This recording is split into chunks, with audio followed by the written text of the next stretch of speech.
Dumelang,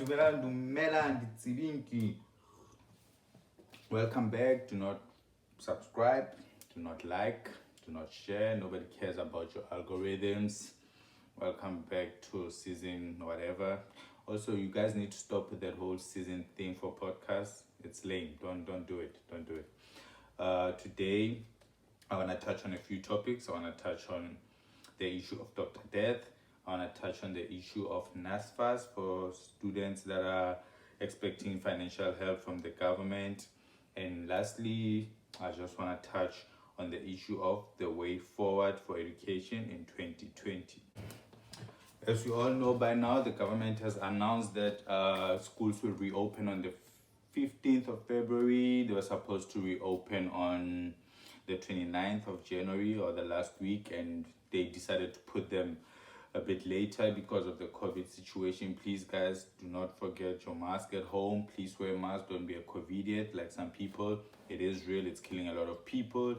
But I'm happy that the Department of Education has decided to postpone them until we see if the lockdown and the not selling of alcohol and the new restrictions have an effect.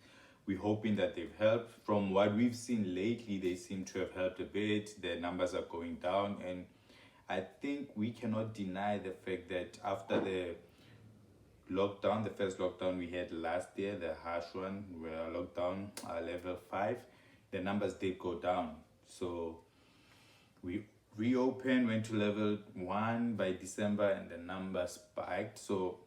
And people started dying afterwards. So let's not pretend like lockdowns really help. Of course, there's issues with, hey, what about people who are losing their jobs? Guys, people losing their jobs at SAB is not that bad. Restaurants are still open, a lot of other places are still open, but we will not sacrifice lives as a country because some people just want to get drunk. I get there's people who are into like Shebeens. Also, this thing of acting like we're destroying black businesses when it comes to Shebeens. If Shebeens were that successful, those motherfuckers still wouldn't be working at their mother's backyards. They still wouldn't be living with their mother, selling alcohol. Too. Like that's not act like people start Shebeens and taverns and get out of the hood. No. They stay there for a long time, end up dying there. But that's not the point. The point is, we need to be careful, and we're happy that the government and the Department of Education have taken a decision not to reopen schools now. They're trying to see if things will get better. There's been teachers. We'd like to thank the teachers for the hard work they've been doing. So what else is there?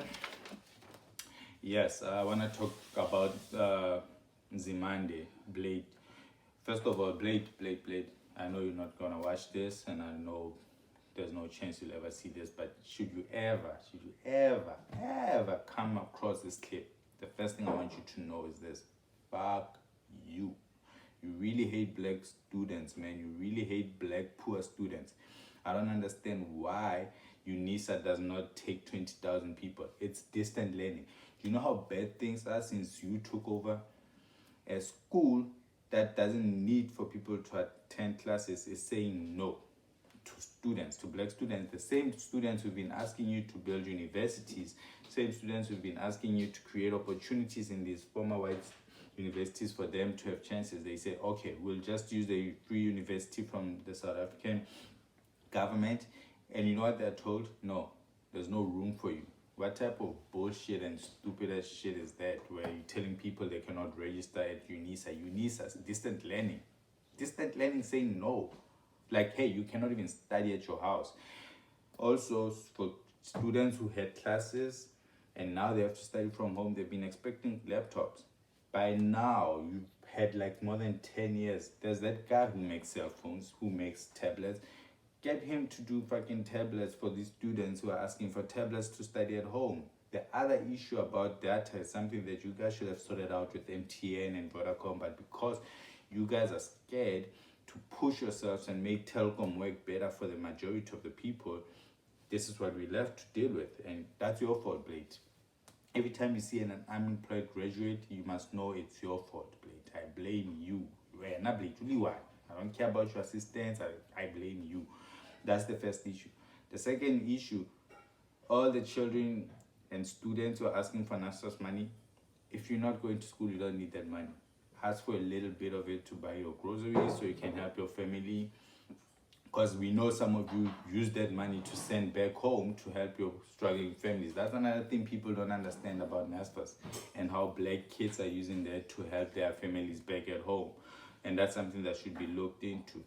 Another issue with you, Blade, and your announcements is that I honestly, for the life of me, do not understand how you can be so bad, bruh. How can you be so bad as a human being? Like, you've never done anything. You've never done anything for poor black children. Like, nothing at all. So here's what you need to do. Focus on getting these kids' education sorted out. Make sure they have access to that education. Please do something. Be useful for once before you die. Be useful, man. Like, that's all we're asking you for. Okay. Also, this thing of rest, like, Blade, come on. Pay these people who are letting black kids use their places. It doesn't make sense for students not to have rest, a place to stay, because you guys in NSFAS didn't pay. And people who own NSFAS, please pay. You're busy by complaining that there's no alcohol. Use that money you're gonna buy alcohol to pay NSFAS back, so they can help other black students, so they can buy golfs for par like the rest of you guys. That's another topic for another day. I think I'll touch on that next week. Oh yeah, another thing that happened, I want to talk about Dr. Death. So Wauti Bison was a scientist that was tasked to create drugs that could destroy communities outside of white communities. So it was the black and colored. He created mandrakes. He was tasked with making sure that black people have HIV, so he can wipe us off. And a lot of people were angry that he still works for Mediclinic. Mediclinic released a statement saying, hey, he's allowed to work there, and as Mediclinic, we do not hire doctors. They come in, like, it's a whole different thing. So if you're a doctor at any hospital, it's the hours you put. The hospital is there, whether you come in or not, doesn't matter. You have your clients and the hospital takes money from that. I'll explain that next week.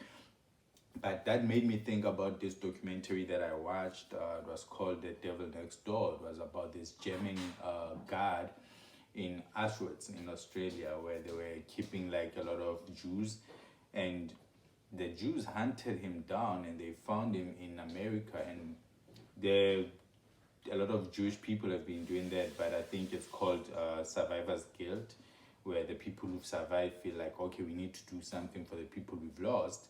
So they're trying to get like all the people responsible for the death of a lot of Jews, like the guards, the people who were involved in those during the Holocaust, but they're not going for the scientists that work at NASA. So that's another thing we need to look at, and I think I'll get more information about what do you do if you work for the state and the state tasks you.